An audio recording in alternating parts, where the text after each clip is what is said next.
Iya. Kak, Belum saya ya, Dek. Oh, belum apa? followers Nggak apa-apa followers lah. belum Nggak belum apa-apa lah. cukup. Ya, Dek, di sini Bunda Gembala, ya.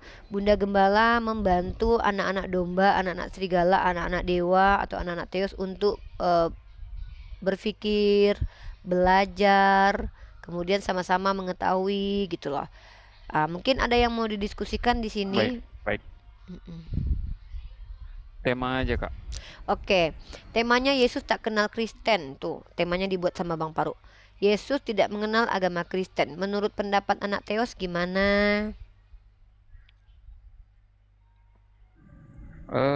Kalau definisi Kristen kan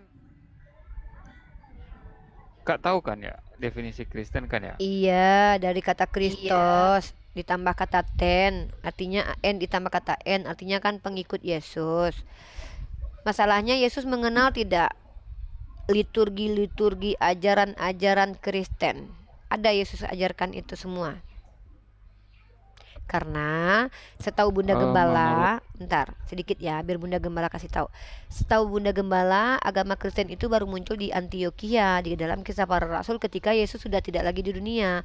Karena Yesus sendiri mengajarkan ajaran orang betul, Yahudi. Karena Yesus adalah orang Yahudi, murid-muridnya orang Yahudi, gitu. Dia tidak batalkan sunat, tidak batalkan hukum Taurat, bahkan dia menggenapi hukum Taurat, tidak meniadakan hukum Taurat, gitu. setuju. Nah, lalu Kristen ini siapa? Kristen kan pengikut Kristus. Kok nggak kayak orang Yahudi? Kalau ngikutin Yesus kenapa Yahudi nggak kayak kan Yahudi? agama, Kak. Yahudi bukan agama, Yahudi itu etnis dari kata Yehuda atau Yoza, anak dari Yakub. Saya memahami agama ya, Kak. Bagus. Kalau gitu saya besarkan. Pernah sekolah di mana? Putra Teos? Oh, Iya. Kak, Belum saya ya, Dek. Oh, belum apa? followers Nggak apa-apa followers lah. belum Nggak apa-apa lah. cukup. Ya, Dek, di sini Bunda Gembala, ya. Bunda Gembala membantu anak-anak domba, anak-anak serigala, anak-anak dewa atau anak-anak Teos untuk berpikir, belajar, kemudian sama-sama mengetahui gitu loh. Mungkin ada yang mau didiskusikan di sini. Baik, baik. Mm-mm. Tema aja, Kak. Oke, temanya Yesus tak kenal Kristen. Tuh, temanya dibuat sama Bang Paru. Yesus tidak mengenal agama Kristen. Menurut pendapat anak Teos gimana? Kalau definisi Kristen kan Kak tahu kan ya, definisi Kristen kan ya? Iya, dari kata Kristos ditambah kata ten, artinya n ditambah kata n, artinya kan pengikut Yesus. Masalahnya Yesus mengenal tidak liturgi-liturgi, ajaran-ajaran Kristen. Ada Yesus ajarkan itu semua. Karena setahu Bunda Gembala, bentar sedikit ya biar Bunda Gembala kasih tahu. Setahu Bunda Gembala, agama Kristen itu baru muncul di Antioquia di dalam Kisah Para Rasul ketika Yesus sudah tidak lagi di dunia. Karena Yesus sendiri mengajarkan ajaran Betul. orang Yahudi. Karena Yesus adalah orang Yahudi, murid-muridnya orang Yahudi, gitu. Dia tidak batalkan sunat, tidak batalkan hukum Taurat, bahkan dia menggenapi hukum Taurat, tidak meniadakan hukum Taurat, gitu. Setuju. Nah, lalu Kristen ini siapa? Kristen kan pengikut Kristus. Kok nggak kayak orang Yahudi? Kalau ngikutin Yesus kenapa Yahudi nggak kayak kan Yahudi? agama, Kak. Yahudi bukan agama, Yahudi itu etnis dari kata Yehuda atau Yoza, anak dari Yakub. Saya memahami agama ya, Kak. Bagus. Kalau gitu saya besarkan. Pernah sekolah di mana? Putra Teos? Saya ikut dari ini aja sih apa? Dr. Bambang Nurseno Oke. sama Ma- Pendeta Esra Soro. Oke, baik. Coba jelaskan kepada saya ajaran Kristen yang mana yang diajarkan Yesus yang dia jalani, yang dia ajarkan terus dia praktekkan lalu diikuti oleh umat Kristen. Yang mana itu? Sebelum mungkin saya info sedikit ya, kan Yesus datang hukum yang dia bawa itu bukan lagi Taurat kan ya. Hukum yang Yesus Sebentar. bawa itu kan bentuknya kasih. Sebentar. Baik, baik. Coba misalnya gini, kalau bicara tentang Yesus pakai dalil di Bible, ayat dulu baru jelaskan. Karena setahu saya Yesus itu tidak membatalkan hukum Torah, tapi menggenapi hukum Torah. Artinya menggenapi itu melengkapi. Melengkapi itu kalau tidak mengurangi, kalau tidak menambahkan. Ya, itu. Jadi ketika Anda mengatakan Yesus begini begitu tuh dalilnya apa? Kalau saya bisa tunjukkan dalil di mana Yesus berkata, "Jangan menyangka aku datang meniadakan hukum Torah, aku datang menggenapinya." Makanya Yesus mengkritisi ajaran-ajaran orang Farisi Saduki yang berlebihan, yang tidak sesuai dengan ajaran Musa. Makanya kata Yesus, hari Sabat itu adalah anak manusia Tuhan dari Sabat. Maka Yesus mengkritisi orang-orang yang tidak boleh mengambil gandum ketika lagi di Sabat. Artinya Sabat alanya orang Farisi Saduki itu berlebihan. Yesus melengkapinya, menggenapinya, meluruskannya. Nah, sekarang saya tanya, di mana Yesus pernah membatalkan hukum Taurat? Silakan pakai data. Bentar, ada kan di Alkitab tertulis dengan matinya dia membatalkan hukum Taurat ya? Itu bukan Yesus. Kamu baca, itu Efesus pasal 2 nomor 15. Surat yang ditulis oleh Paulus ketika dia di dalam penjara. Dia banyak menulis surat, salah satunya ke Paulus. Yang membatalkan hukum Taurat adalah Paulus, bukan Yesus. Karena Yesus sendiri mengatakan tidak mungkin satu iota pun hilang dari hukum Taurat sampai bumi dan langit itu hancur. Bahkan yang mengajarkan menghilangkan hukum Taurat itu tempatnya paling rendah di akhirat tuh. Itu kata-kata Paulus kepada orang-orang yang memang tidak menjalankan hukum Taurat, kepada orang Romawi, orang di Efesus, orang Galatia yang memang mereka tidak kenal hukum Taurat. Makanya mereka memang nggak pakai hukum Taurat.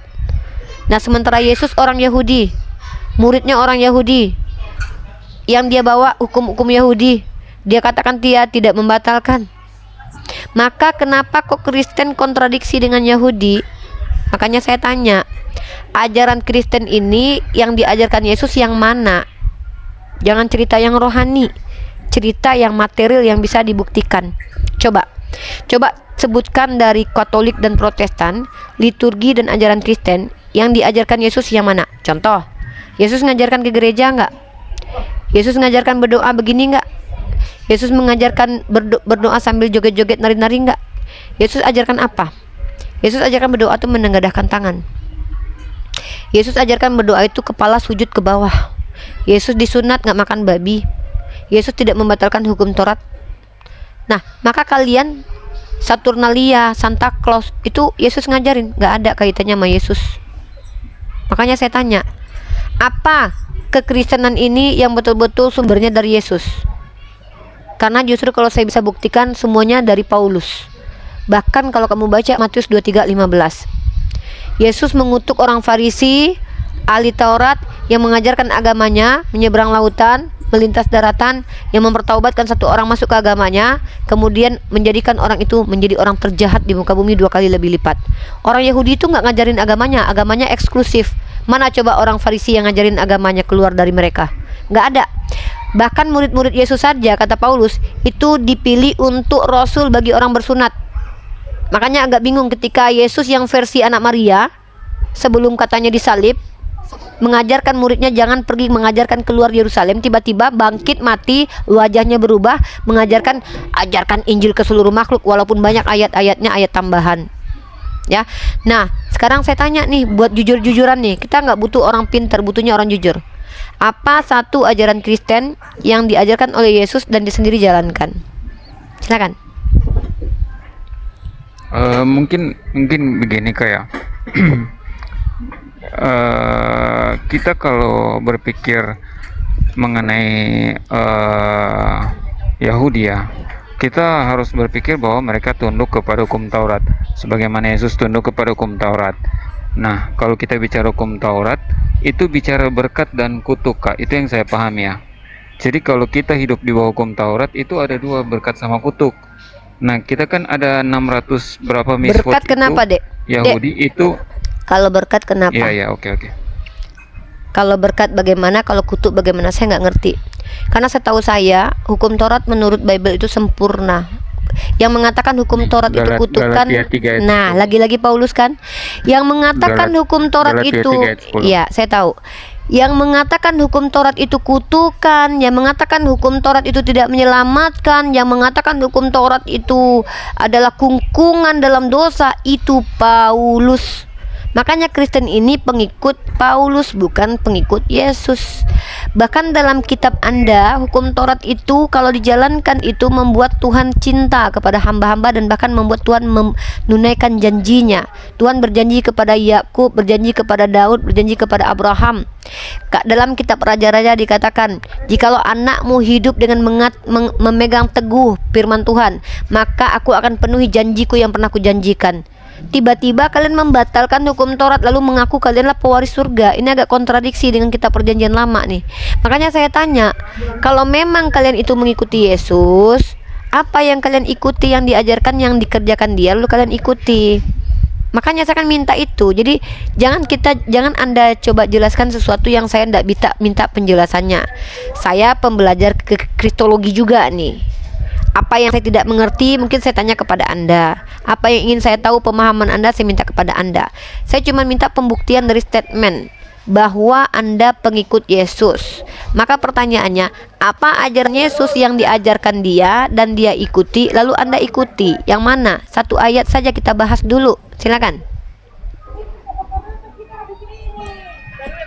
Apa ajaran Yesus? Yesus kan bawa ajaran kasih, Kak. Jadi dalam hal ini saya akan menjawab ya mengenai konsep kasih itu. Jadi mungkin ya silakan jelaskan esensi kasih. Itu ada ya, bentar saya cari. Ada kasih itu sabar, kasih itu murah hati, di mana ya? Nanti saya cari dulu, Kak. Kasih yang dipraktekkan Yesus seperti apa yang sudah kalian ikuti umat Kristen, yang menjadi ritual di gereja kalian? Jangan ambil personal dong, ambil yang general dong. Kalau saya nih ngikut Nabi Muhammad, ajarannya apa? Korintus. Secara general. 1 Korintus. Itu mah kitab Paulus, surat Paulus ke Korintus. Kan saya tanya, jadi begini, apa Kak, ajaran Yesus? Kan kita bicara Yesus. Di sini kan temanya Yesus tidak mengenal Kristen. Kan saya tanya, ajaran Yesus yang diajarkan dia, yang dia praktekkan seperti ini contohnya nih. Ajaran Nabi Muhammad yang dia praktekkan apa? Sholat, menikah, puasa, zakat. Nah, diajarkan ke kami ikuti. Jadilah liturgi, ritus-ritus. Sekarang Kristen itu ada ritus apa? Ritus perkawinan itu, pemberkatan perkawinan. Yesus ngajarin nggak itu? Kemudian dibaptis ala-ala kalian itu diajarkan Yesus begitu? Di mana Yesus mempraktekkan baptis ala-ala kalian itu? Kemudian menari di gereja dengan bersorak-sorak gembira itu, adakah Yesus mempraktekkan? Kemudian berdoa dengan tangan dilipat, ada Yesus praktekkan? Liturginya yang kita bahas nih secara general, bukan personal by person. Jangan ceritakan kepada saya kamu mengasihi, saya kan nggak tahu. Itu kan bisa klaim. Semua orang bisa mengatakan saya mengasihi, ateis pun bisa mengatakan mengasihi. Saya bicara tentang ajaran mayoritas Kristen. Natal itu dari perayaan Romawi Saturnalia, dilanjutkan oleh orang Kristen. Hari apa namanya itu, apa satu lagi yang kalian rayakan itu, tahun baru tuh. Ada Yesus ajarkan tahun baru. Menghiasi pohon Natal, ada nggak Yesus ajarkan begitu? Terus memakan B2, adakah Yesus ajarkan begitu? Coba kita nih butuh kejujuran. Kita tidak butuh orang pinter. Orang pinter banyak, orang jujur yang sedikit. Semoga Anda termasuk salah satu orang jujur itu. Itu brother. Makanya temanya Yesus tidak kenal Kristen. Karena izinkan saya menyampaikan beberapa narasi untuk ilmu pengetahuan Anda. Itu pun kalau Anda terima. Diterima syukur, nggak terima awas. Bercanda. Coba di mute dulu brotherku. Saudaraku Yuradit yang saya hormati ya. Ingat kita berbeda keyakinan. Di mute ada dulu dek, biar nggak double dek. Nah, kita nih beda keyakinan dek. Saya tidak masalah dengan keyakinan adik sebagai Kristen. Sebagai warga negara Indonesia, saya tidak berhak mengintervensi. Saya tidak berhak untuk menghalang-halangi. Tetapi sebagai warga negara Indonesia juga, saya diberikan hak untuk mencerdaskan anak bangsa, bahkan diperintahkan. Program pemerintah kita adalah mencerdaskan anak bangsa. Salah satu metode mencerdaskan anak bangsa adalah dengan melemparkan pertanyaan kritis dan menjawab semua pertanyaan kalau saya mampu, dan mengajak orang lain untuk berpikir. Itu metode namanya deep dialogue. Nah, Anda sebagai umat Kristen, saya tidak tahu apakah Anda mempelajari kekristenan dengan baik, dengan benar. Apakah Anda pernah membaca semua isi kitab suci Anda? Apakah Anda pernah mendengarkan pendeta Anda? Lalu Anda bilang tadi Anda mendapatkan informasi dari Pak Bambang Nursena dan Insra Soru. Setahu saya, Kristen adalah agama yang berkembang masa by masa, di mana rumusan-rumusan teologinya itu disampaikan, diberikan oleh bapak-bapak gereja, bukan Yesus. Tritunggal itu tidak diajarkan Yesus secara eksplisit maupun implisit, tetapi diambil oleh bapak-bapak gereja yang diklaim bahwa ayatnya ada secara implisit, padahal tidak ada kalau kita lihat. Nah, yang kedua, konsep keselamatan dengan darah itu adalah konsep yang diajarkan oleh Paulus, bukan Yesus. Karena bahkan Yesus bertentangan dengan ajaran itu. Yesus mengatakan dosa perempuan sundal ini diampuni karena banyak berbuat kasih. Ya, bahkan perempuan sundal diampuni dosanya sebelum Yesus mati disalib. Artinya sudah bisa diampuni dosa sebelum Yesus mati mencurahkan darahnya. Maka konsep paganisme yang masuk ke dalam Kristen dengan adanya tumbal itu bukan diajarkan Yesus. Tuhan yang diperkenalkan Yesus yang satu-satunya Echad itu tidak suka dengan korban persembahan manusia. Baca dalam kitab Perjanjian Lama. Dan dosa waris itu tidak diajarkan secara eksplisit di kitab Anda. Itu sepengetahuan saya. Andai Adinda bisa membantah saya, akan sangat senang sekali saya. Tapi bantahlah dengan data. Tunjukkan kepada saya ajaran dosa waris by Yesus, ajaran keselamatan dengan tumpahnya darah manusia dan kematiannya by Yesus, ajaran Tritunggal by Yesus, ajaran bahwa kalian boleh makan babi, kalian boleh makan ini, kata Yesus, by Yesus. Jangan kata Paulus, jangan kata orang lain, by Yesus. Karena ring satunya adalah Yesus. Karena kalian mengklaim sebagai Kristen. Kristen artinya pengikut Yesus. Maka haruslah sandarkan semua ajaranmu kepada Yesus. Banyak yang Yesus ajarkan. Satu, kata Yesus, Shema Israel Adonai Eloheinu Echad. Apa kalian ikuti? Tidak ada Yesus ajarkan Shema Israel Adonai Eloheinu Tritunggal. Tidak ada, saudaraku. Kemudian, apakah Yesus pernah mengajarkan apa yang diimani oleh bapak-bapak gereja? Hypostatis union. Tidak pernah Yesus mengajarkan I am 100 human being, 100 God. Is never teach by Jesus. Never come from Jesus. Come from Jesus like that. So you just say you are Christian, but you never follow Jesus, but you worship to Jesus lah, like that, Andinda. You tak pernah ikut Yesus, you never follow Yesus, but you just worship to Jesus.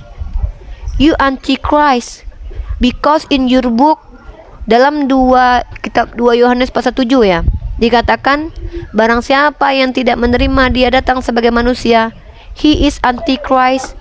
You believe Jesus God or human? I believe Jesus is human. What about you? You never believe he being human.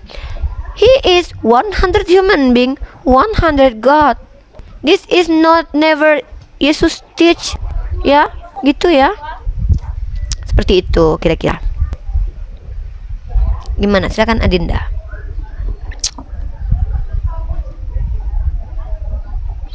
Silakan Adinda. Oke Kak.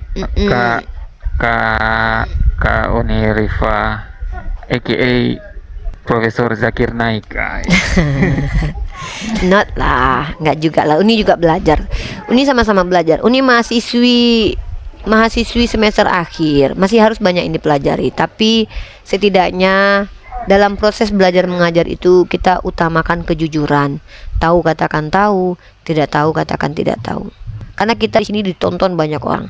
Kita akan ditonton oleh orang lain, diulang. Ketika kita salah menjelaskan sesuatu, kita akan bertanggung jawab dalam penyesatan ataupun mencerdaskan. Uni bicara apa yang Uni pelajari selama ini. I asking to you, did Jesus say he is God? Did Jesus say, if you believe me, I am die on the cross, ya? You going to heaven or paradise. Never Yesus teach like that. Jesus say, John chapter 17 verse 3, ya, kehidupan kekal dengan mengenal Engkau satu-satunya Allah dan mengenal aku sebagai orang yang mengenal aku yang diutus. Yesus say he not God, tapi dia rasul, iya, dia nabi, iya. Itu tertulis di kitab Anda maupun di kitab saya. Tapi kenapa kalian mengatakan dia Tuhan? Karena kalian dapat terjemahan. Dari mana itu? John 1 verse 1. Kak, yang ya boleh. Boleh saya merespon Kak yang di Ibrani berapa ya, bahwa Yesus adalah lagi-lagi rasul, bawa Ibrani lah. Bawa Ibrani itu turut surah Paulus mah. Anda itu dari tadi bawa surah Paulus, terus saya bawa kata-kata Yesus. Nah, saya ini boleh dikatakan pengikut Yesus, Anda itu pengikut Paulus. Nah, saya bawa kata-kata Yesus, Anda semua bawa. Saya Paulus itu kan rasul yang kerasulannya diakui oleh Yesus. Rasul Petrus sebagai pimpinan. Oke. Coba, ada nggak Petrus mengatakan gitu, bahwa dia rasul? Adakah Paulus Petrus? Rasul. Ya, ada nggak Petrus mengatakan bahwa Paulus rasul? Paulus kan diteguhkan sama Ananias ya kalau tidak salah. Siapa Ananias? Who is Ananias? Do you know who is Ananias? Imam Kak. Soalnya saya kurang begitu paham ya. Gini, brother. Tapi yang brother gini. Ya. Paulus mengaku rasul, mengaku dipilih sejak dalam kandungan, mengaku bertemu Yesus, mengaku itu claim himself. Ya, itu klaim pribadi. Kalaupun Petrus menerima Paulus, mana pernyataan Petrus yang mengatakan bahwa Paulus adalah rasul? Kalau Paulus diakui sebagai orang yang percaya kepada Yesus, seiman, ikut ajaran Yesus, mungkin bisa jadi. Tapi diakui sebagai utusan Yesus itu di mana? Harus tunjukkan datanya. Kalau enggak itu namanya klaim. Kemudian, kalau kalian hanya tahu tentang Paulus dari dirinya sendiri dan dari muridnya, itu bisa namanya klaim subjektif.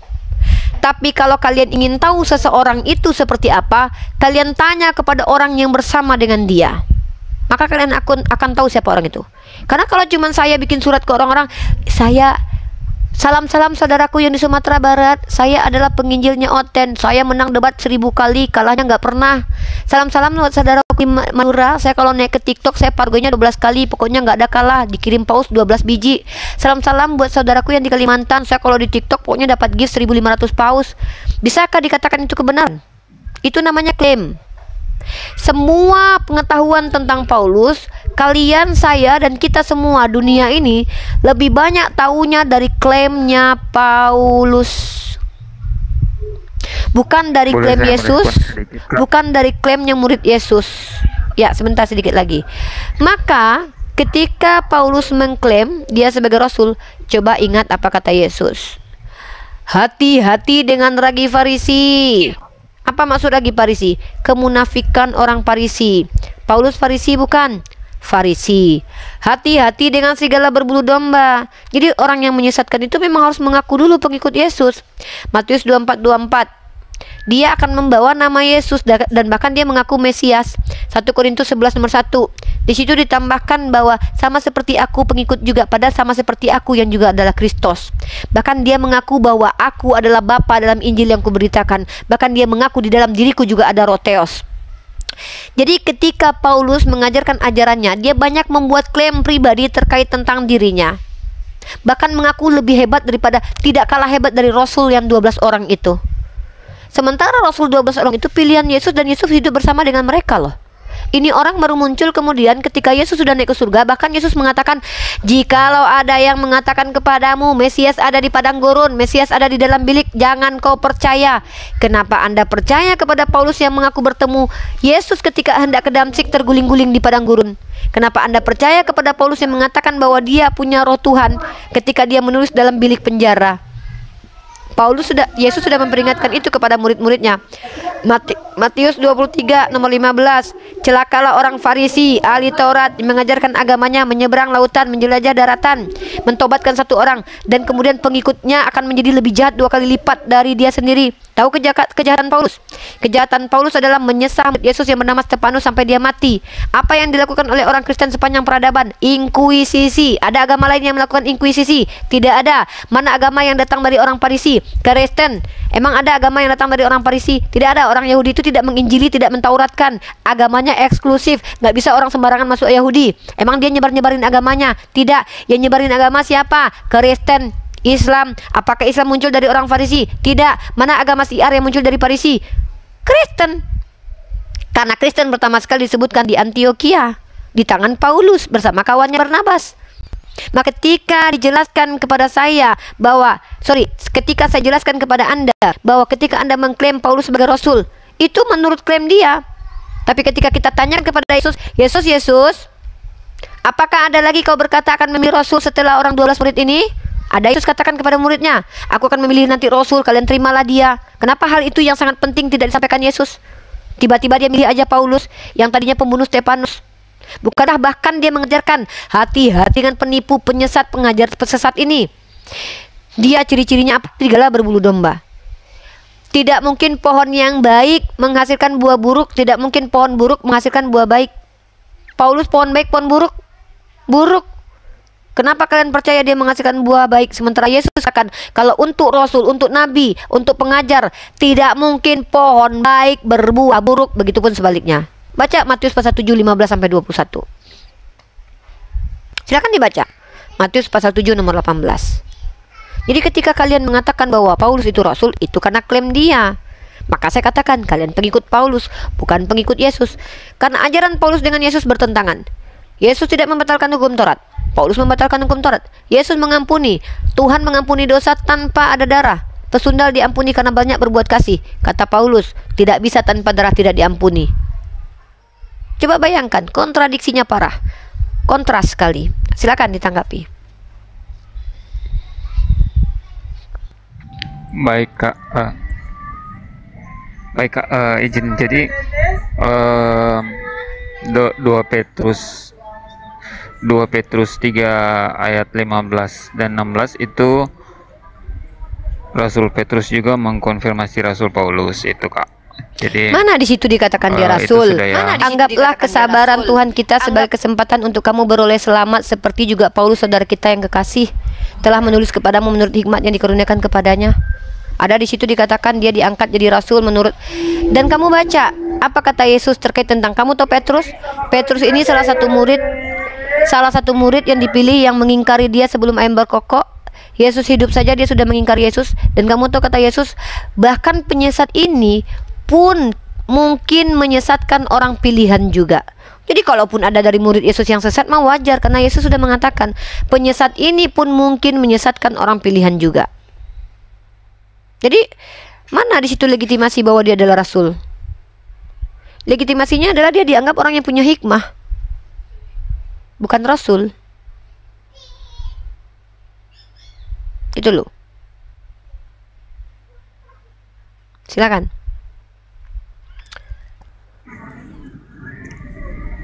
Kalau menurut saya Kak, yang cara Yesus untuk mengangkat Rasul Paulus itu dengan cara ini kan ya, mujizat kan ya. Jadi kalau kita bicara mujizat, kayaknya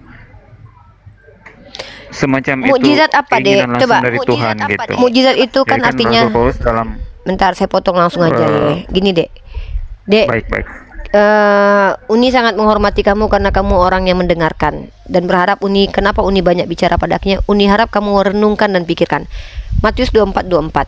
Sebab Mesias palsu dan nabi-nabi palsu akan muncul, dan mereka akan mengadakan tanda-tanda yang dahsyat dan mukjizat-mukjizat, sehingga sekiranya mungkin mereka menyesatkan orang-orang pilihan. Ternyata bisa disesatkan orang pilihan, murid-murid Yesus yang dipilih. Nah, kemudian pengakuan Paulus terkait tentang dirinya yang bertemu dengan Yesus itu ada kontradiksi deh. Kisah Para Rasul pasal 22 sama Kisah Rasul pasal 9 kalau nggak salah. Di satu ayat dikatakan dia yang mengikuti aku mendengar suaranya tapi tidak melihat. Di ayat lain dikatakan, dia yang mengikuti aku melihat tapi tak mendengar. Dari adanya kontradiksi tentang pertemuannya aja, itu bukti bahwa pertemuan penting antara manusia dengan Tuhan itu adalah sebuah kebohongan. Mustahil pertemuan penting kamu dengan sesosok yang betul-betul Tuhan, kamu lupa dengan peristiwa itu. Coba kamu lihat dalam Kisah Para Rasul pasal 9 sama Kisah Para Rasul pasal 22, Paulus mengatakan apa? Ya, nih saya kasih kamu data ya.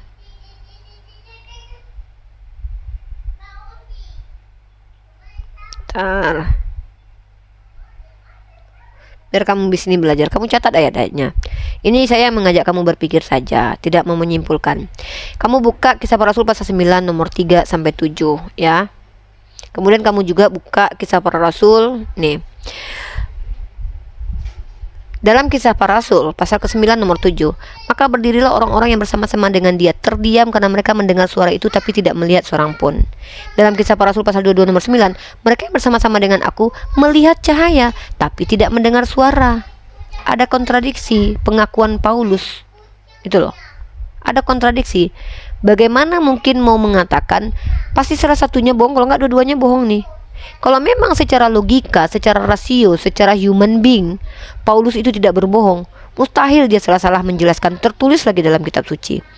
Mustahil dia salah-salah mengatakan tentang pertemuannya dengan Tuhan.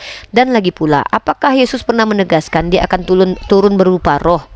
Dia cuma bilang, kedatangan dia kedua kali nanti berwujud manusia. Tidak ada dia berwujud roh datang. Satu-satunya, makanya saya bingung nih. Yesus lahir ke dunia sebagai manusia, naik ke surga sebagai manusia, turun lagi sebagai manusia. Tiba-tiba ada dua tokoh yang mengaku bertemu Yesus versi roh nih. Yang satu Paulus, yang satu katanya si Yohanes di Pulau Patmos. Kalau begitu Yesus sudah turun kedua kali gitu. Yesus mengatakan dia akan turun kedua kali. Berarti ketika Yesus, dan lucunya Yesus ketika dia bangkit dari kematian katanya 40 hari dia jalan-jalan bersama muridnya, dia tidak menemui Paulus loh. Tapi anehnya ketika dia sudah naik ke surga baru dia bertemu Paulus. Dan kamu coba perhatikan narasinya. Yang mengaku-ngaku ya, kata Yesus apa? Yang mengaku Mesias itu nabi palsu, penyesat. Yang mengaku Mesias itu adalah penyesat, pengajar palsu, nabi palsu, mengaku-ngaku akulah Mesias, akulah Mesias. Coba perhatikan. Saulus, Saulus, akulah Yesus yang kau aniaya. Pengakuan secara terang-terangan itu. Bahkan Yesus sudah katakan itu. Penyesat itu akan mengaku Yesus, mengaku Mesias. Yesus sudah katakan itu, tapi sayangnya kalian murid yang mengaku pengikut Yesus ini percaya kepada orang Farisi, munafik, penyesah murid Yesus yang mengajarkan ajaran pagan dan dongeng kepada orang di luar Yahudi dan membatalkan hukum Taurat, mengatakan hukum Taurat terkutuk dan mengatakan Yesus terkutuk. Kalian percaya ini rasul? Bahkan kalian percaya kepada orang Farisi ini, semua ajarannya menurut pendapatku bukan Tuhan. Kalian percaya kepada dia.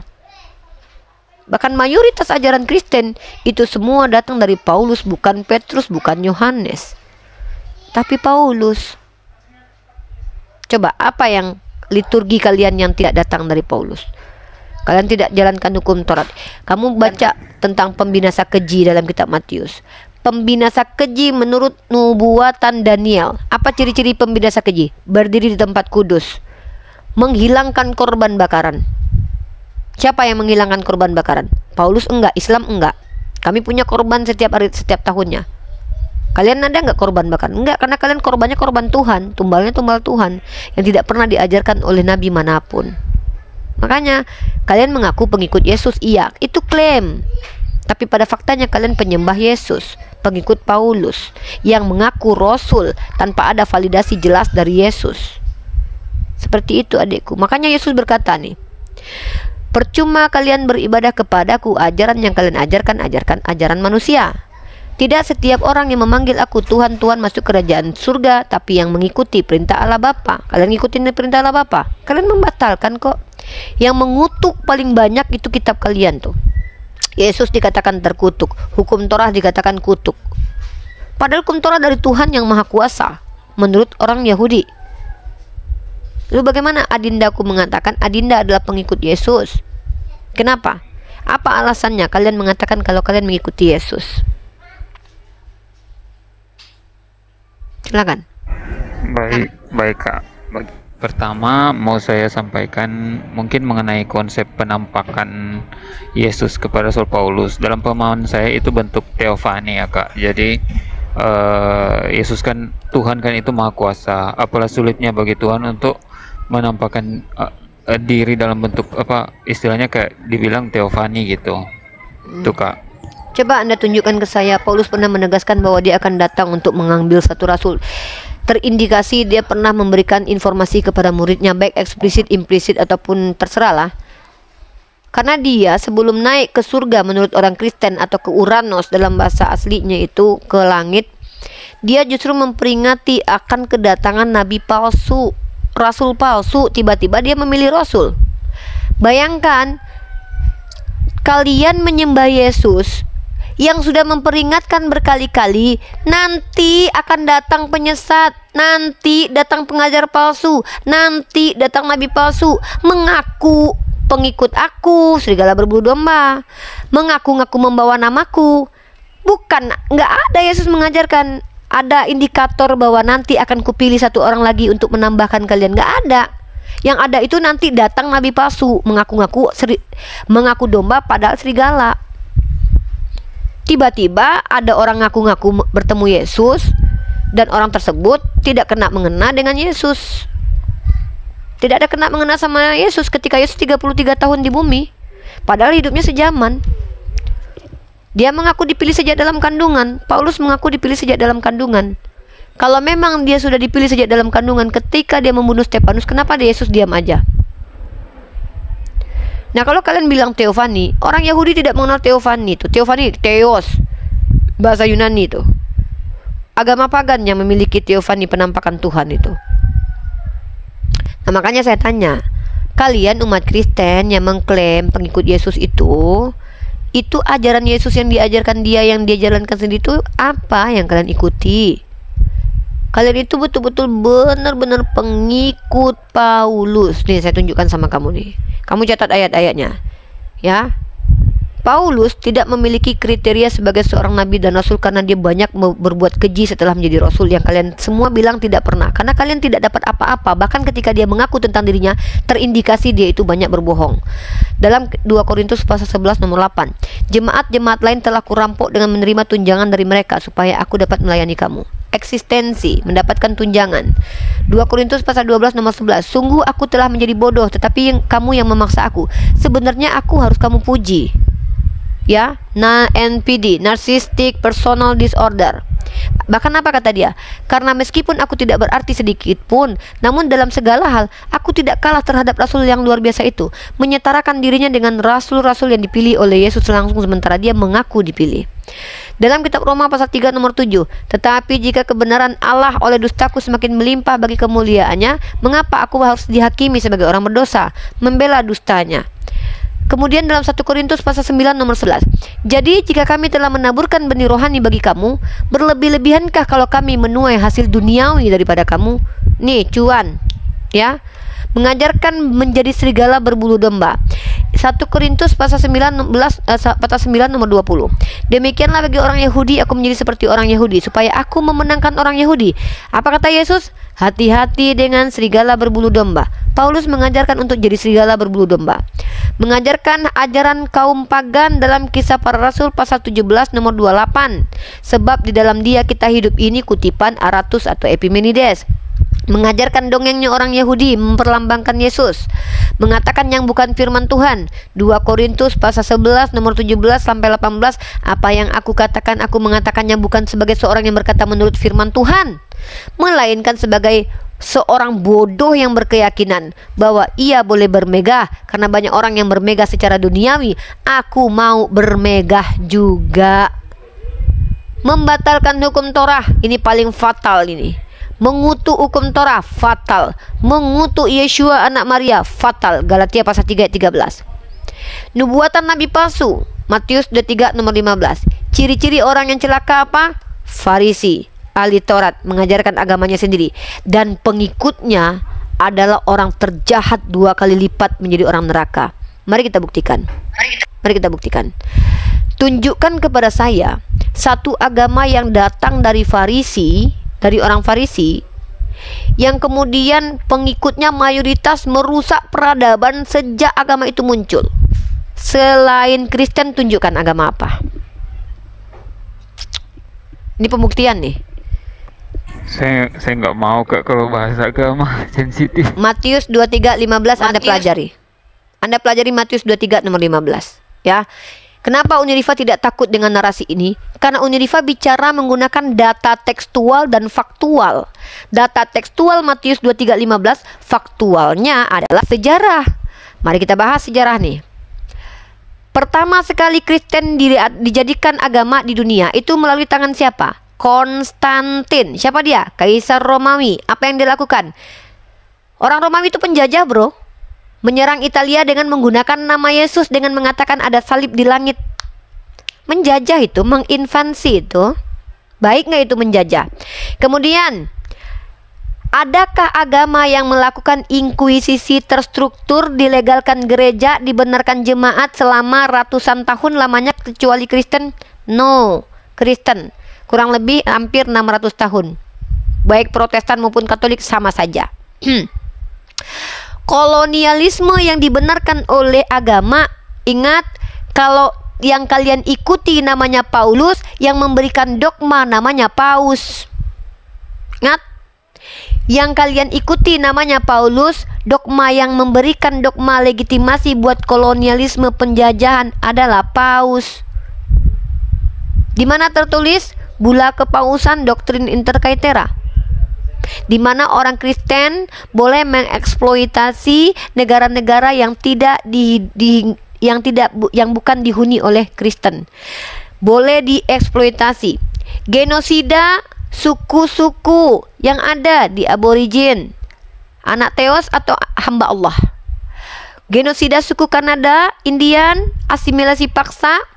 Siapa yang melakukan? Kristen. Bahkan ada quotes dari orang Afrika. Kami punya tanah, kalian punya Bible. Kalian kasih Bible kalian ke kami, kalian ambil tanah kami.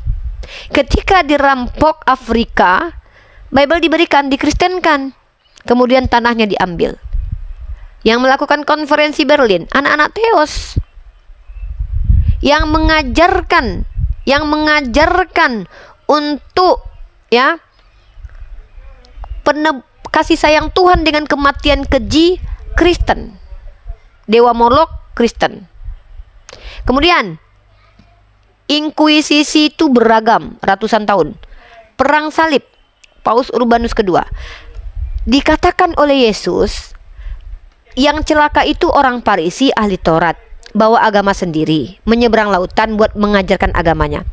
Kalau kita bicara Farisi Saduki, di mana sepanjang sejarah ada orang Farisi yang mengajarkan agamanya? Tidak ada, kecuali Paulus. Karena orang Farisi dan Saduki atau Yahudi itu agamanya eksklusif.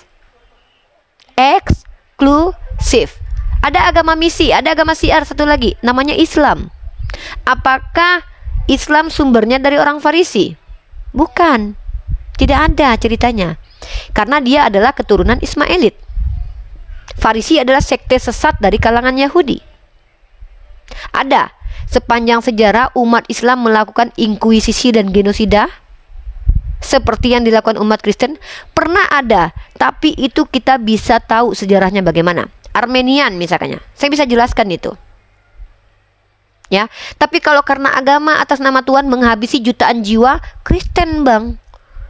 Maka cocoknya Matius 23:15 ini adalah yang celaka ini, yang sesat ini, yang orang neraka ini adalah Paulus dan Kristen. Kecuali kalian Kristen punya bantahan, berikan saya bantahannya, saya berhenti untuk menyampaikan hal itu.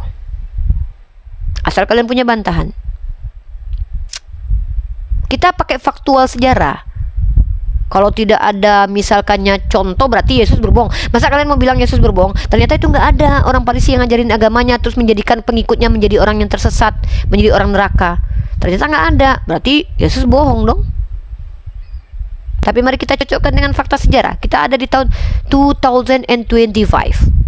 Ini 2000 tahun lalu kita dengarkan. Mari kita bahas. Mana agama yang paling keji, mengatasnamakan Tuhan, membunuhi jutaan jiwa? Gini Kak, izin ya. Jadi menurut pendapat saya terlalu naif kalau kita bilang kekejian atau chaos itu hanya terjadi dalam satu agama. Saya rasa dalam semua agama ada chaos-chaosnya lah Kak. Sepakat. Tapi kan saya berbicara di sini dari teks Matius 23:15 ada.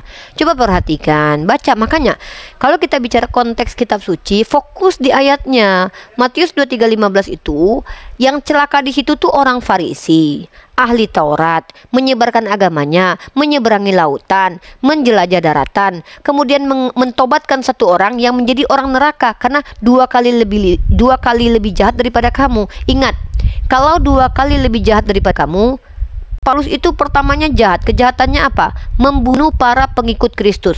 Kenapa kejahatan Kristen sama persis dengan kejahatan Paulus? Apa itu? Membantai banyak orang yang mengaku pengikut Yesus. Katolik itu 600 tahun inkuisisi orang yang percaya kepada Yesus itu. Kristen Protestan juga menyesah anak-anak baptis. Orang-orang yang berbeda denominasi tapi percaya Yesus dibantai sama orang Islam apa sama orang Kristen? Kristen. Kok sama kejahatannya? Sama persis kejahatannya. Membantai orang yang tidak sepaham agama dengan dia. Memaksakan. Makanya coba perhatikan itu. Genosida, mungkin kamu yang baru-baru ini berita yang baru heboh nih. Tahun 2017, 2014, 2021 tuh heboh tuh. Kalau tidak terbongkar, tidak akan ada perminta maafan. Mungkin tidak merasa bersalah mereka. Siapa itu? Kamu tahu tentang penemuan jenazah di bawah asrama yang didirikan dan dikelola oleh gereja, di mana anak suku Indian diculik dari rumahnya, diasimilasi paksa. Ditemukan kurang lebih sekitar 700 atau 800-an jenazah di sebuah asrama yang dikelola oleh gereja di Kanada. Terus tahun 2014-2017 dilanjutkan penyelidikannya tahun 2025 bulan Juni ini dikali lagi. 769 anak-anak kecil jenazahnya ditemukan dalam septic tank. Tahu panti asuhan itu dikelola oleh siapa? Gereja. Irlandia baru mengakui, Kanada baru mengakui. Bayangkan kalau tidak ketahuan. Bayangkan loh kalau nggak ketahuan. Kalau nggak ketahuan, bayangkan guys. Kita taunya agama kasih. Tahu sejarah kelam tentang perbudakan di Afrika. Para pastor dan suster punya budak. Tahu kisah itu? Pastor dan suster itu khusus punya budak. Tahu kisah itu? Perbudakan orang kulit hitam. Paus dan suster punya budak. Manusia diperjualbelikan. Tahu? Cari sejarahnya. Kalau kita bicara setiap agama ada chaosnya, ada. Saya menyatakan. Mungkin itu kasuistis Kak. Kok kasuistik ratusan tahun kejadiannya, Dek? Inkuisisi itu hampir 600 tahun. Perang salib berapa abad? Perburuan penyihir 200 tahun. Kalau kasuistik itu kejadiannya sekali, kayak bom Bali itu. Kejadiannya sekali atau 2 kali. Sudah 5 tahun, 10 tahun baru terjadi lagi, baru kasuistik. Kasuistik kok kejadiannya berulang, dilegitimasi gereja beratus-ratus tahun, 3 generasi. Gimana ini? Kok kasuistik? Dek, kolonialisme itu bukan kasuistik, Dek. Genosida paksa itu asimilasi paksa itu bukan kasuistik. Sampai habis tuh orang suku India nama aborigin tuh. Kok kasuistik itu cuma 10, 20, ini kok ratusan juta jiwa. Perburuan penyihir tuh di Jerman Protestan tuh 200 tahun perempuan dikejar-kejar, dituduh penyihir, dibakar hidup-hidup. Kok kasuistik? Inkuisisi tuh, inkuisisi Spanyol, Filipin, asimilasi paksa. Itu kamu tahu nggak yang disebut dengan Laundry Magdalene Laundry? Sebuah lembaga perempuan yang dianggap pendosa dimasukkan ke dalam sebuah asrama, dijadikan pembantu budak, nggak digaji di situ.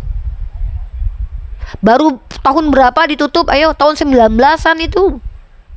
Selama ini tuh masih ada terus itu. Dijadikan budak, katanya agama kasih. Kalau memang Yesus kebiasaannya turun naik menemui manusia, ngapain Yesus bertemu sama M. Kucluk yang masuk penjara sekarang, Fatimah Sedekah yang entah siapa-siapa, Sopiatul yang entah siapa-siapa, Murtadin Effendi Usman ditemui Tuhan. Siapa mereka itu? Kenapa Tuhan Anda tidak mendatangi korban-korban jiwa Perang Dunia Pertama, Perang Dunia Kedua, kasus orang di Laundry Magdalene itu, anak-anak kecil yang dihabisi sama biarawati itu? Kenapa nggak Yesus datang di situ mengkristenkan orang biarawati itu agar nggak banyak korban jiwa? Pakai ini. Kok tiba-tiba giliran ada orang ngaku, saya lihat di Ka'bah Yesus turun. Dia menengadahkan tangan lalu berkata, akulah jalan kebenaran dan hidup. Emang kau siapa? Kenapa sekalian aja Yesus mendatangi tuh korban-korban jiwa yang banyak biar nggak mati semua? Kok ngedatangin orang-orang Indonesia yang nggak jelas juntrungannya ini? Ngaku-ngaku murtadin ketemu Yesus, saya digendong Tuhan ke toilet. Kau siapa? Kontribusimu buat dunia apa sehingga kau didatangi Yesus? Kenapa Yesus nggak mendatangi itu si Hitler untuk ditobatkan?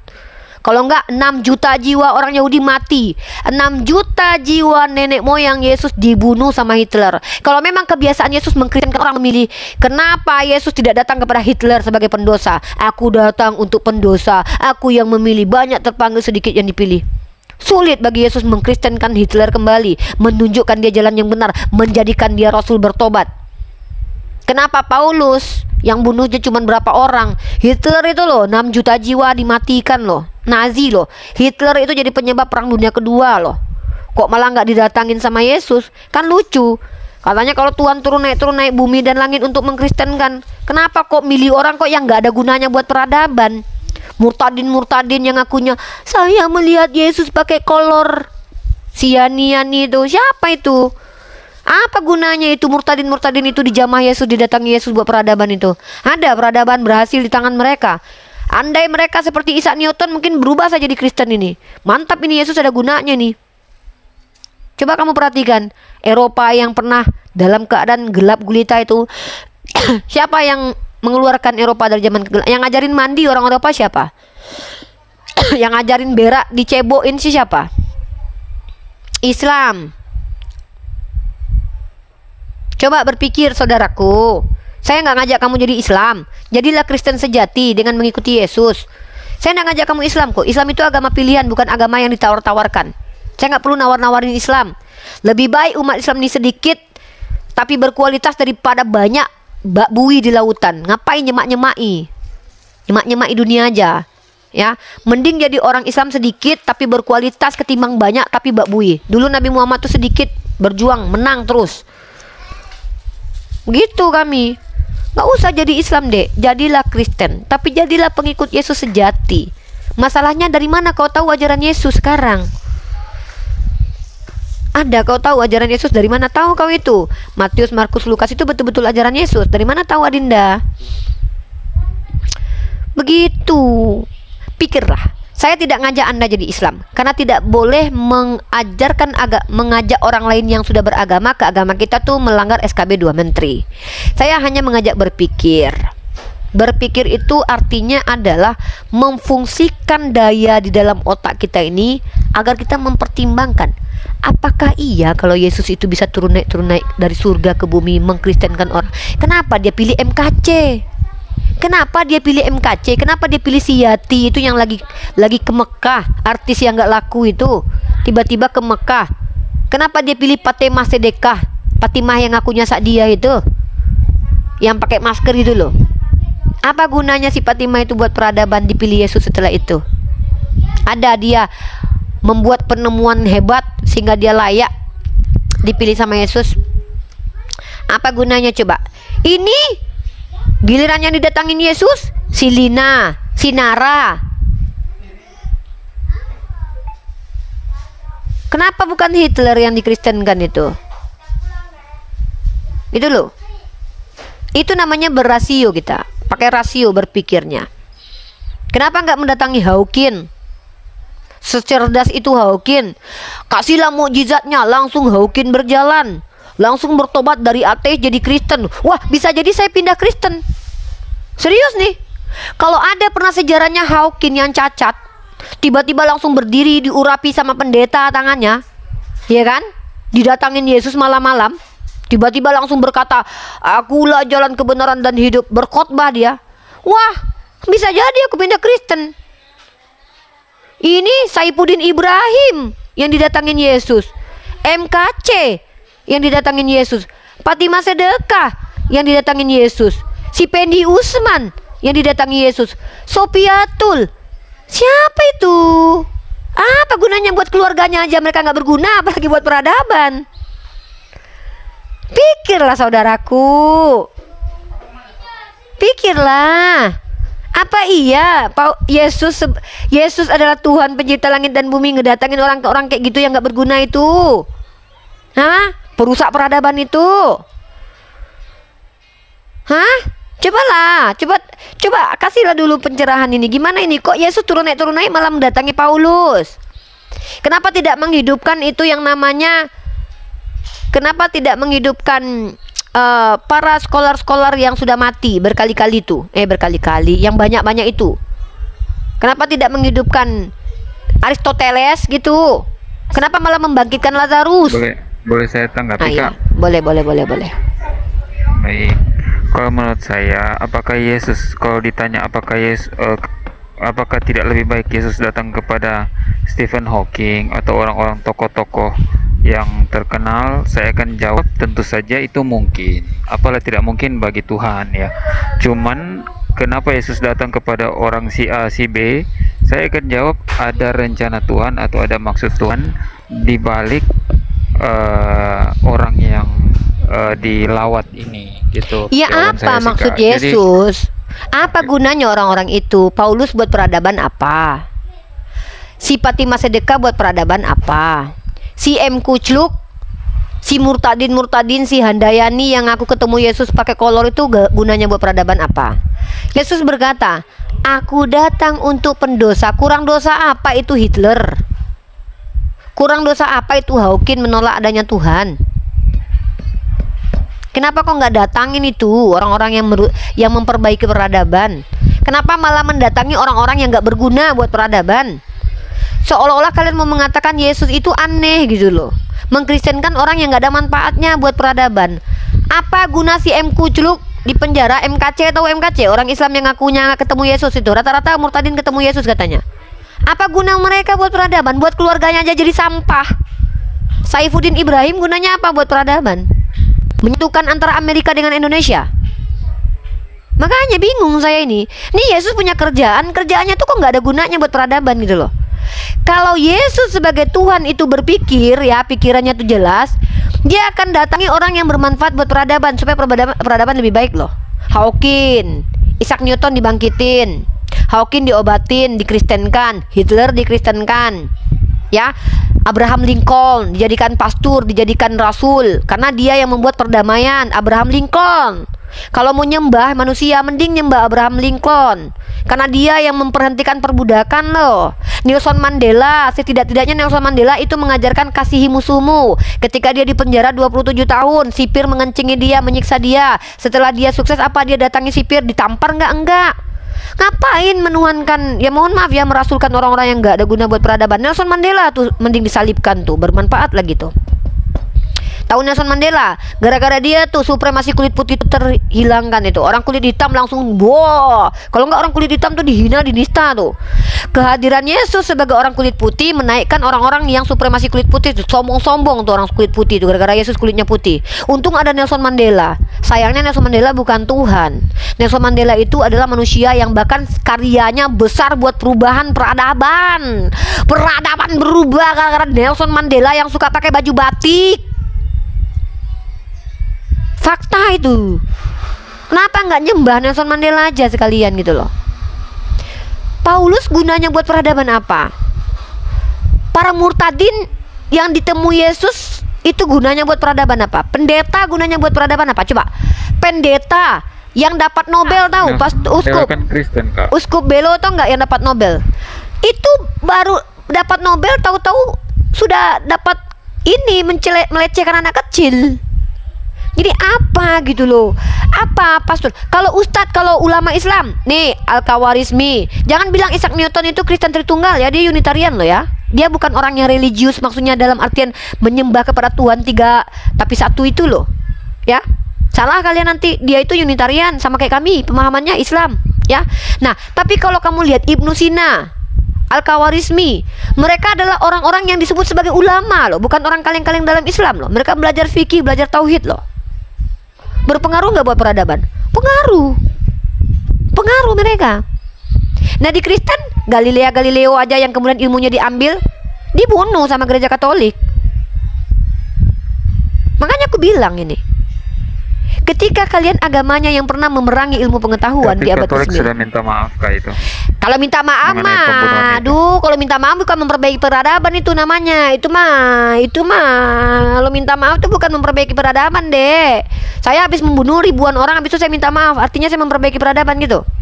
Itu makanya kalian ajarkan kepada kami, apabila ditampar pipi kiri kasih kanan. Karena itulah, karena kalian tahu kalian akan banyak berbuat kesalahan. Jadi kalian berharap kami apabila dibunuh, ya kami boleh lawan. Yang itu bukan ajaran kami. Itu loh, bro. Jadi gitu loh kawan-kawan Kristen. Kalian kan mempromosikan kekristenan itu ajaran kasih. Saya justru bingung. Apa alasannya Kristen dikatakan ajaran kasih gitu loh? Alasannya aja deh. Alasannya misalnya, alasannya karena Kristen itu telah menerapkan. Kalian tahu Vatikan? Tahu sejarah Vatikan ada?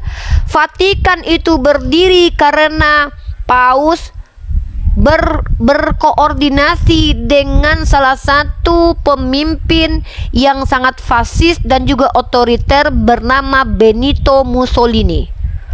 Paus membenarkan loh cara kepemimpinannya loh, makanya dia dapat negara sendiri tuh Vatikan tuh. Keberadaan Vatikan aja karena membela diktator loh. Keren nggak Vatikan ini? Jerman, kantong Kristen, Protestan, pusat Kristen Protestan. Perang Dunia ke-1 agresif, membabi buta, bahkan ternyata dihukum di Perang Dunia Pertama itu karena membunuh rakyat sipil. Perang Dunia Kedua dia yang mulai. Kenapa ketika negara-negara kantong Kristen, pusat Kristen, sejarahnya kok kelam banget? Kenapa kalau kita bicara tentang peradaban di Arab? Mata uang tertinggi sekarang siapa yang pegang? Arab. Raja terkaya seluruh dunia dulu di mana? Afrika, Islam. Kenapa kalian malah mamer-mamerin kapan? Saya sebenarnya nggak suka pamer-pamer gini sebenarnya, karena yang benar-benar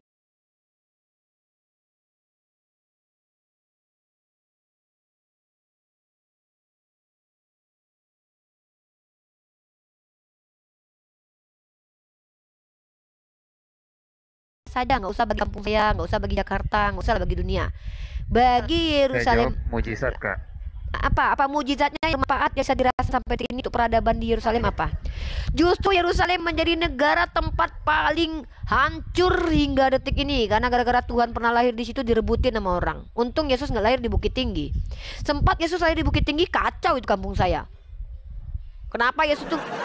Ya, harusnya Yesus tuh lahir tuh di tempat kantong-kantong Kristen tuh, Jerman tuh, biar hancur sekalian tuh. Kalau kalau Jerman hancur nggak perang dunia kita. Entah kenapa Yesus pun lahirnya di Yerusalem gitu loh. Gara-gara Yesus lahir di Yerusalem, itu tempat jadi rebutan tuh. Karena ada Tuhan di situ lahir tuh. Rebut makam kudus kita, kata Urbanus tuh. Mati orang-orang di situ. Yesus waktu dia lahir di situ dia kepikiran nggak? Nggak. Saya nanya nih sama orang Kristen nih. Yesus waktu dia jadi Tuhan di dunia, dia kepikiran nggak sih kalau nanti setelah dia pergi ke surga, menurut orang Kristen, kampung halamannya bakalan diserang Raja Titus, diserang si tentara salib, mati-matian orang di situ, diserang sama Israel, bom di situ menjatuh. Ada nggak Yesus berpikir di situ? Kampung halamannya aja dia nggak bisa kejaga loh. Nabi Muhammad sehingga detik ini, walaupun pernah kejadian dulu terjadi perampokan Batu Hajar Aswad, termasuk yang paling damai di sana, paling kaya, paling damai. Semua orang Islam datang ke situ, nggak berhenti setiap hari loh. Nabi Muhammad cuma nabi doang. Kampung halamannya, kampung orang lain, nama dia berubah peradabannya. Kampung Kristen langsung berubah jadi peradabannya yang tadinya downgrade jadi pinter. Ajaran siapa? Muhammad Shallallahu Alaihi Wasallam. Nabi doang loh, bukan Tuhan loh.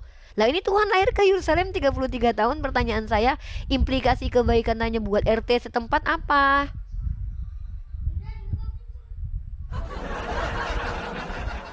Minimal Bang Paru inilah, ketika dia adalah seorang pria pintar, perkasa, bijaksana, ketika dia menjabat menjadi RT di sebuah RT Golgota nomor 2 Jalan Jambu Air, ya kan?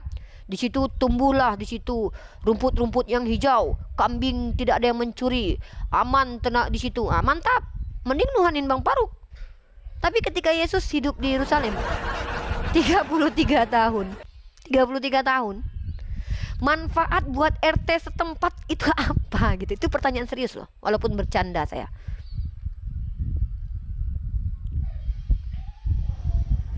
Kalau boleh saya jawab, Kak, itu jelas sekali ya manfaatnya. Apa itu? Juru selamat itu, Kak. Apa itu? Juru selamat. Buat peradaban juru selamat. Selamat itu angan-angan dan cita-cita, Bang. Itu perasaan abang ingin selamat. Yang kita tanya implikasi realitasnya. Saya kasih contoh. Keberadaan Faruk Sianipar di sebuah tempat menjadi asbab anak-anak kecil yang tadinya nggak bisa membaca jadi bisa karena dia ngajarin Begini, tuh. Kak. Contoh itu. Saya paham, Kak. Cuman begini, kakak tahu kan kenapa salah satu alasan kenapa Yesus ditangkap dan diserahkan ke depan mahkamah itu? Tahu, karena Ya, dia karena dia diinginkan salah kematiannya sama orang-orang Yahudi yang bapaknya adalah iblis, apalagi yang menikmati kematiannya dan merayakannya tiap tahun, lebih iblis daripada iblis. Yohanes Saya jawab salah satu 8:37. alasannya karena dia menyembuhkan orang di hari Minggu, hari Terus? Sabat. Hari Sabat. Hmm. Di depan Sanhedrin. Ya kan. terus? Makanya dia diserahkan untuk diadili. Iya terus apa implikasi buat peradabannya apa? Bang, Maksud sebelum saya Yesus adalah bisa Yesus menyembuhkan banyak buat orang, mujizat. Bang, sebelum Yesus, sesudah Yesus, itu bukan hal yang bisa merubah peradaban, Bang. Contoh, seandainya ketika Yesus menyembuhkan orang buta, lalu orang buta itu umurnya panjang dan dia menjadi pusat penyembuhan sakit mata, saya mungkin bisa menuhankan Yesus loh. Tapi manfaatnya apa? Itu mukjizat itu dialami semua nabi. Elia, Musa bisa membelah lautan. Itu nabi-nabi memang begitu. Karena nabi-nabi ini ketika dia mengklaim sebagai apa yang diutus Tuhan, dia tidak cukup dengan akhlaknya saja. Dia harus cukup dengan sesuatu yang disebut dengan jaza, mukjizat, yaitu melemahkan orang lain yang tidak percaya kepada dia. Karena ketika seseorang mengaku sebagai nabi, kayak saya nih, tiba-tiba nabi datang nih, saya nggak mungkin meneliti dia langsung membuktikan dia nabi atau tidak. Maka untuk membuktikan cepat-cepat bahwa dia nabi adalah kekuatan yang dia miliki, yang itu bukan ilusi optik, bukan tipuan, tapi adalah sebuah mukjizat. Elia bisa menyembuhkan orang, menghidupkan orang mati. Jenazah Elisa ketika tersenggol mayat bisa hidup. Bahkan Biliam bisa membuat keledai bicara. Jadi apa yang mau dibanggakan dari situ? Saya aja yang nabi saya, kalau ada abang baca buku 101 mukjizat Nabi Muhammad, tapi kalian percaya? Nggak percaya kalian. Nabi Muhammad menyembuhkan mata orang sakit, memasukkan kembali mata sakit sahabat yang sakit disembuhkan. Itu banyak. Ngapain saya bangga-banggaan itu? Karena kalau masalah itu mukjizat, hal yang saya tidak bisa buktikan saat sekarang ini. Tapi satu-satunya yang bisa dibuktikan yang masih terkorelasi dengan nabi dari agama tertentu itu cuman Al-Quran. Hanya Al-Quran yang bisa dibuktikan secara saintifik, yang terbukti, yang masih terkorelasi dengan nabi tersebut. Yesus nggak ada. Apa? Emang Anda bisa membuktikan Lazarus pernah hidup? Nggak bisa. Ada nggak bekas-bekas kehidupan Lazarus? Nggak ada, bro. Apa? Coba atau gini lah, apa kebaikan bagi Maria menjadi mamanya Tuhan? Secara realitas, saya kalau punya anak tentara minimal Jadi saya kalau- punya privilege loh. Kalau ditanya ke teman-teman saudara kami dari Katolik ini pasti besar lah manfaatnya. Ya apa? Apa manfaat bagi Maria menjadi ibunya Tuhan? Dapat privilege apa Mungkin dia? bisa saya katakan Bunda Maria itu sebagai cawan perjanjian baru ya. Cawan-cawan perjanjian baru ini apa maksudnya, Bang? Tempat penampungan Tuhan? Gak gitu juga, Bang. Saya tanya manfaat buat dia sendiri, Bang. Tahu nggak? Ini saya ceritakan ya. Justru miris, Bang, jadi Bunda Maria. Coba Anda dengarkan ini. Saya sebagai seorang perempuan nih. Ketika Bunda Maria dia sudah punya suami, dia harus hamil anak bukan anak suaminya. Sakit nggak jadi dia itu? Sakit, Bang, dikejar-kejar orang, dikira anak hasil perjinahan.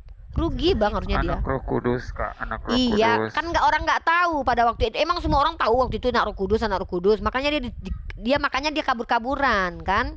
Nah, itu kedua. Yang pertama, menderita ketika dia jadi mendaftar.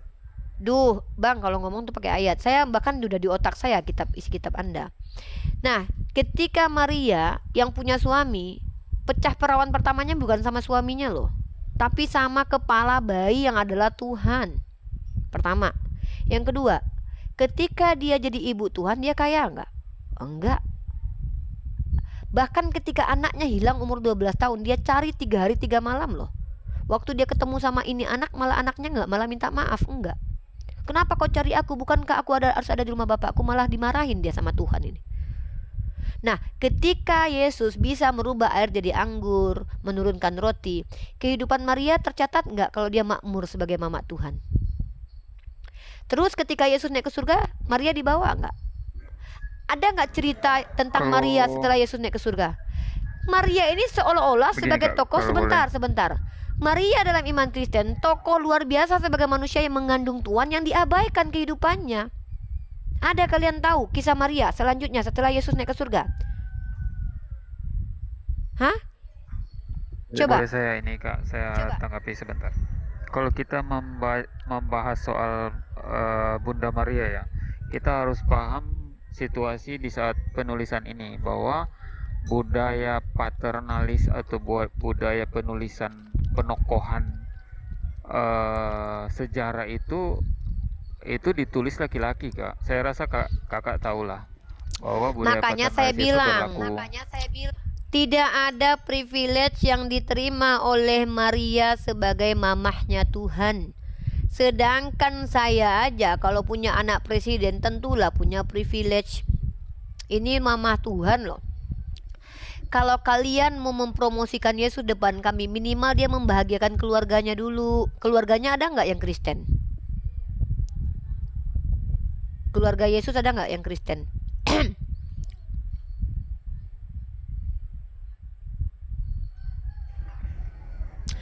Ada nggak kerabat-kerabat saudara-saudara Yesus? Saudaranya ada loh, ada Yakobus itu.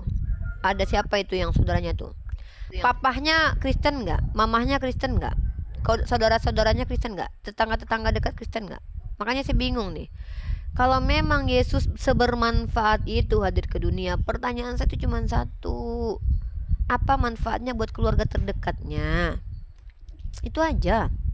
Kalau kalian bicara tentang Nabi Muhammad, sahabat-sahabatnya menjadi khalifah bergantian, termasuk menantunya. Ya, privilege Sayyidah Aisyah itu ada. Dia tidak akan dinikahi oleh siapapun.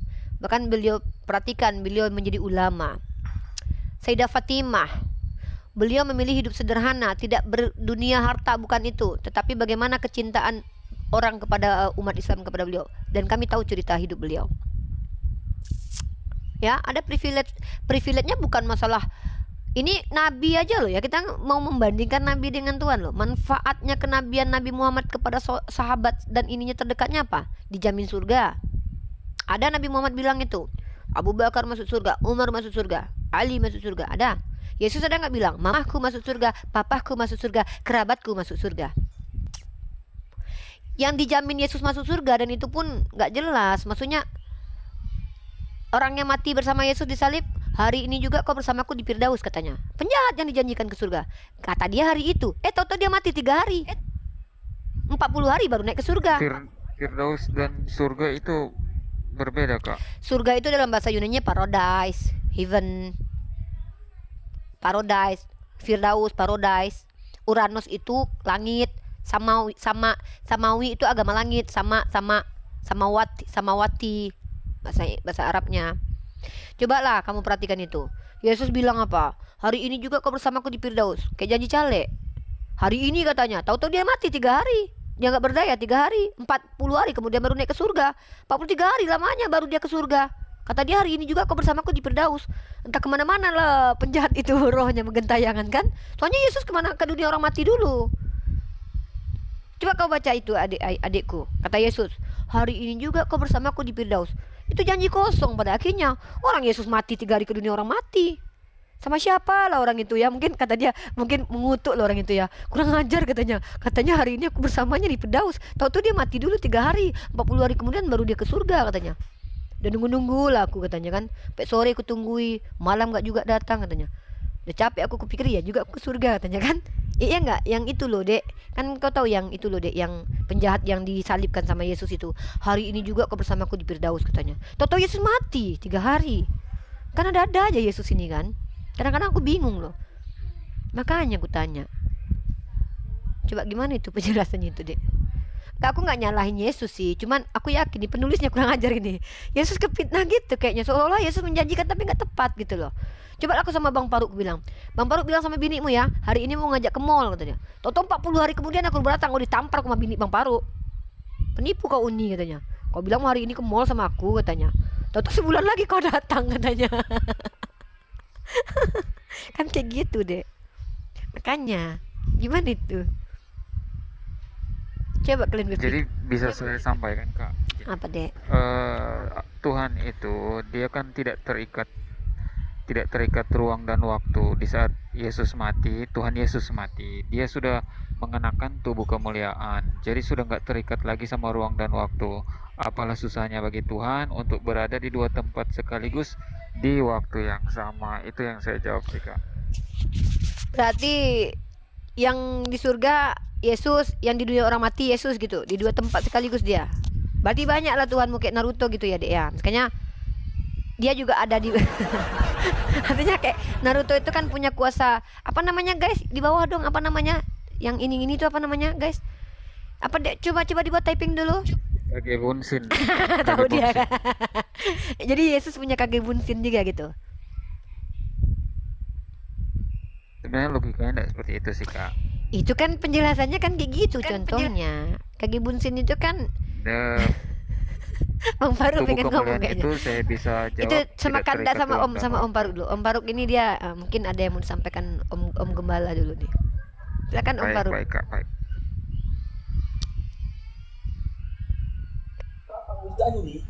Iya, itu loh Bang Faruk. Aku membicarakan tentang penjahat itu loh Bang. Ada kan penjahat yang dijanjikan Yesus, hari ini juga kau bersamaku di surga katanya. Tahu-tahu dia mati 3 hari kan, 40 hari kemudian baru dia ke surga gitu loh Bang. Kalau aku yang dijanjikan pasti ngamuk aku itu loh. Coba lah, gimana menurut Bang Faruk itu? Yesus nggak mati 3 hari loh Kak, dia langsung mati. Gak kedengeran suara Bang Faruk. Ada suaranya nih, gak ada suaranya. Oh Bang Faruk bermasalah nih. Dia kan Allah yang maha besar di seluruh dunia. Dia semua, di mana-mana ada dia. Apanya Yesus yang besar? Kenapa kamu berkata 3 hari? Apanya Yesus yang besar? Orang memenuhi seluruh bumi. Hah? Apa? Iya, dia Allah maha besar. Ya apanya yang besar? Dia punya kuasa di sorga dan di bumi. Kata siapa? Yo, kau ngeri kali kau. Lah, Orang Abang yang bilang aku mempunyai kuasa di sorga dan di bumi. Iblis juga ngakunya punya kuasa dalam kitab apalagi? Lukas. Iblis juga Dia ngaku. enggak. Loh, Dia nih. kepada aku, dia kan penipu makanya diusir. Lah kalau gitu juga aku nggak percaya. Kalau iblis namanya Bang. pendusta. Iya. Ketika Namanya pendusta. gantian lah. Yesus mengaku memiliki kuasa Sama seperti yang Muhammad kamu boleh berdusta. Iya, kami boleh berdusta untuk menyelamatkan nyawa kami. Kalian kan nggak boleh katanya kan. Jadi kau nanti istri kau misalnya sembunyi dalam plafon, ada penjahat yang bertanya, mana binimu? Kau tunjukkan binimu itu. Memang nggak lain kau. Udahlah, nggak usah dibahas itu. Udah dijelaskan Bang Faruk tadi ya. Jadi ketika kau menjelaskan bahwa Yesus berkuasa, pertanyaanku, di mana bagian di seluruh dunia ini yang menjadi wilayah kekuasaan Yesus? Mending ketua geng tuh. Kau tau kartel nggak? Kartel mending di Meksiko ada. Semua. Ya di mana? Semua. Di mana? Semua. Di Di mana? bumi dan di sorga. Di mana gitu loh kau semua di mana? Kok bata di mana? Ya di mananya dia pernah Kan berkuasa? heran juga aku. Iya gini loh, kan dia bumi pernah di dan di dunia. sorga. Di mana dia pernah jadi berkuasa? Yang pernah jadi Ya. berkuasa itu Pak Jokowi itu di Indonesia pernah Dia berkuasa. mengusir setan. Mengusir Dia setan. Dia menyembuhkan penyakit. Oke. Dia mengalahkan maut. Mau apa lagi kau? Ya, jadi dia Beda mengalahkan. dengan Ya. Muhammad kan ditelan maut. Oh iya beda memang. Kalau kalau Nabi Muhammad nabi, kalau Iya. kau kan Tuhan, Tuhan yang mati. Katanya mengalahkan maut tapi 3 hari Iya, jadi mati. Kan udah Tuhan, kalau Tuhan kan maha besar. Iya, Oh, apanya itu yang kan besar? menebus. Tunggu, yang besar dari Yesus nih apanya? Apanya yang besar Yesus ini? Itu kasih Yesus yang besar. Karena begitu Apanya? besar kasih Allah akan dunia ini. Oh, kupikir Karena begitu dia yang kasih besar. Allah akan dunia ini. Kasihnya. Sehingga dia mengaruniakan anaknya yang tunggal. Supaya setiap orang yang percaya tidak binasa, melainkan beroleh hidup yang kekal. Jadi kuasanya besar, kasihnya besar. Oke, Bukan sama kuasanya dengan Allahnya ya, kamu. ya usah banding-bandingkan Hanya dulu kamu lah. membenci orang. Kau ini udahlah ngomong gaprul. Kau Iyalah, menjelaskan benci. gantian lah ngomong kucing jantan. Kadang-kadang lebih baik ngomong sama Yuradit ini daripada sama kau Pak Tua. Ini aku lagi belum selesai. Aku Ya, karena tanya kamu nggak- apanya Yesus yang besar. Kau bilang kasih karunia. Di situ bukan kasih karunia Yesus, kasih karunia Allah Bapa. Kalau kau Ini oncom ini emang. coba baca dalam Aku nggak bisa ngomong sama bapak-bapak mulut wanita, serius loh. Serius, aku kalah aja lah, aku menang aja lah, kau benar. Kalau kau ngomong, minimal itu kita tuh TikTok. Kayak si Yudadit nih, ya. Kalau mengerti ngomong, kalau nggak ngerti jangan ngomong. Jangan kau bohong-bohongi kami lah. Yesus berkuasa di bumi dan di surga. Iblis juga ngaku berkuasa. Apanya yang berkuasa Yesus? Di dunia nggak pernah jadi RT. Kau bilang bisa menyembuhkan orang hidup lah mati. Iya juga. Apa hebatnya? Nabi-nabi ada kayak gitu semua. Yesus bisa nggak belah lautan? Musa bisa. Lebih hebat Musa kalau gitu. Kami nggak sebodoh itu loh. Ketika kau berbicara minimal ngerti dengan yang kau bicarakan. Apanya Yesus yang besar? Apanya? Yesus maha besar. Yesus maha besar. Kecil Yesus tuh. Naik keledai aja dibantuin dia katanya dalam Bible. Mana lebih besar Yesus dari rumahnya? Ditanya apanya yang besar? Kasih karunianya yang besar. Kemana kasih karunia mau dibesarkan? Apanya yang besar kasih karunia? Ada nggak mamanya dibawa ke surga? Baru kukatakan. Orang kalau punya pengasih, sifat pengasih itu yang keluarga terdekat dulu selamatkan. Ngapain berkoar-koar untuk menyelamatkan Bani Kristen cabang Batak? Bani Kristen cabang Timur, Bani Kristen cabang Manado, keluarganya selamat nggak? Makanya kutanya dari tadi baik-baik. Ada tidak privilege yang dirasakan oleh keluarga Yesus ketika Yesus menjadi Tuhan. Ada nggak keluarganya yang Kristen? Gitu loh, diskusi. Ini Yesus berkuasa di bumi. Kutanya kapan dia jadi RT? Aku bertanya kontribusi buat RT setempat apa? Kalau kalian menyamakan Yesus dengan Allah, tidak sama. Karena kalau kita bicara tentang Allah, Allah adalah Tuhan yang laisa kamitslihi syai'un. Apa yang kami rasakan kontribusi Nabi Muhammad? Dampak rasional, dampak material, dampak konkret keberadaan Tuhan kami apa? Kalau kami bilang cipta, ini kan kau nggak percaya. Konkretnya kuasa Allah adalah dengan diutusnya Muhammad ibnu Abdullah. Mulai dari kecil kampung halamannya, lihat sampai sekarang. Untuk orang wilayah sekitarnya, berapa orang Yahudi yang mengakui ketika mereka hidup banyak rabi, ada 2 rabi yang saya cek tadi itu, yang mengatakan sistem Islam itu menyelamatkan dan memberikan hak kepada mereka. Contoh kampung halaman Tuhan kalian aja tuh 300 tahun tuh di bawah kepemimpinan Islam loh, damainya loh. Di bawah tentara salib hancur total. Saya tanya, boleh saudaraku Kristen tuh mempromosikan Tuhannya ke kami, nggak apa-apa. Taruhlah hebat Tuhan kalian. Tapi tunjukkan bukti kehebatannya apa. Ya? Kalau diskusi sama Bunda Gembala tuh nggak sulit-sulit loh, simple. Nggak repot-repot. Assalamualaikum Pak dosen. Waalaikumsalam. Lanjut tadi Pak. Naik lagi singa jantan, jangan jadi singa betina tapi ya. Naik tapi gantian kalau ngomong. Ya, silakan ngomong gantian lo ya. Kamu kan tahu aja mau ngomong terus. Ya. Coba bikin menitnya yo, berapa menit? Oh enggak, kalau kau mau bermenit kau aja iya. ngomong terus. Kalau bermenit boleh, tapi kau buka cam dulu. Kalau nggak bisa. Kenapa tidak? Ya aku nggak mau Sekarang ngomong sama kau orang nggak bilang jelas. tadi gimana, Aku Kon? sekolah, Ada yang bentar berkuasa. dulu. Dia berkuasa di Bentar dulu lah, Singa. Kau nama Singa, Raja Singa. Diam dulu, Raja Singa. Biarkan Bunda Gembala ngomong dulu. Bunda Gembala ini mau dicerdaskan sama Oten asal bisa open cam dan pakai data. Kalau yang ngomong jemaat awam yang tidak berilmu, kenapa Kamu Bunda tadi Gembala berkata, harus sebentar aja. Sebentar aja. Kamu Iya, Raja berkata Singa. Muhammad itu menyelamatkan. Dia saja ditelan maut. Dia saja ke neraka. Bagaimana dia menyelamatkan? Di mana Jawab. tertulis Nabi Muhammad di neraka? Ya nggak ada yang ke surga orang muslim. Aku ada ayatnya. Aku Yang coba mana? bawa. Inilah aku bilang kau nggak layak didengarkan, Raja Singa. Mending kau di Ada, bawah tap-tap semua layar. melewati neraka. Iya, makanya tap-tap layar aja di bawah ya. Kalau nggak tambal ban sana. Bermanfaat kau untuk keluargamu tambal ban daripada kau ikut debat lintas agama, Bang. Minimal makan keluargamu loh, Bang. Ya, maaf nih ya, Bang ya. Lebih baik kau ikut tambal ban, membajak sawah. Bermanfaat buat keluargamu, Bang. Ikut-ikut debat lintas agama, malu gereja, Bang, nengok abang kayak gitu. Nama Singa jantan, tapi kayak Raja Singa aku tengok. Ya, Sikamaru.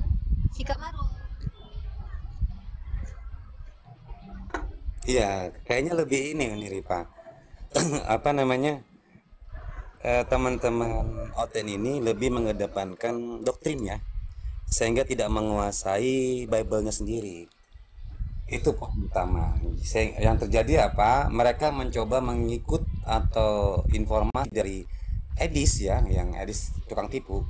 Tapi kalau kalian tahu para Oten, Edis itu dulu mantan tukang tambal ban ya di jalanan gitu kan. Secara pendidikan juga tidak jelas ya kan. Kalau memang Anda pengagumnya Edis, itu poin utamanya.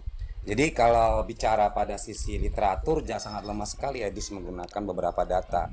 Makanya wajar kalau kata Uniriva tadi, gunakanlah data, gunakan akal. Karena di dalam Yohanes mengatakan, kasihlah Tuhan Allahmu dengan segenap akal budimu. Di situ ada konsep akal. Jadi bukan hanya budi saja, bukan kasih, tetapi akal juga digunakan. Sehingga yang terjadi apa? Maka apa yang kita ingin sampaikan itu akan sangat jelas dan dapat dipahami oleh para netizen atau pendengar. Lanjut Uniriva. Ya, jadi tolong pengikut Edis Kristus Takjil jangan kejang-kejang di sini ya. Pengikut Edis Kristus Takjil jangan kejang ya. Saya di sini tuh cuman mengembala. Saya siapa nih? Bang Sirajabolan, Raja Oluan. Buka mic-nya, brother. Iya. Muslim non muslim? Anak Teos atau hamba Allah? Anak Allah. Oh, anak Teos ya. Silakan. Ada yang mau disampaikan, ada yang mau dibantah, disanggah, ditanggapi. Tapi harus buka cam. Seperti tadi diskusi kita, di Alkitab saya hanya ada nama Allah, bukan Theos. Ya udahlah ya, imani aja. Ya udahlah, imani aja lah. Ku iya kan pun kau nggak terima. Ku tolak nggak terima, mau apa? Ya udahlah, ya udahlah di kitabmu ada Allah. Saya tertulis Allah bukan Iya Theos. iya Allah, Allah. Iya, makanya jangan sebut Theos, Allah. Iya Allah, anak Allah ya, anak Allah ya, anak Allah ya. Apa yang mau disampaikan anak Allah, anak sumpah serapah. Dalam bahasa Ibraninya Allah itu sumpah serapah loh. Mana? Coba. Inilah kadang-kadang capeknya aku ngajarin orang Kristen ini. Kenapa apa? Mana pula dikatakan kata Allah itu sumpah Itu dalam bahasa Ibrani sumpah serapah. Double L ya. Double L itu nggak bisa dibilang Allah, tapi Allah, melantun dia. Kau jujur lah, kau jangan kau rubah-rubah kosakata konsonan Allah itu loh. Inilah Allah kadang itu bahasa Arab. Ya Allah, transliterasi ngerti nggak? Transliterasi paham? Bahasa Arab itu. Udah, iya, kau pintar. Iya, salut aku. Oke, udah ya, nggak usah debat sama aku. Debat sama seger-seger nanti. Sama Yuradit kau debat ya, jangan sama aku. Kalah aku, kau menang. Sama Om Faruk nanti. Aku. Debat sama seger-seger nanti.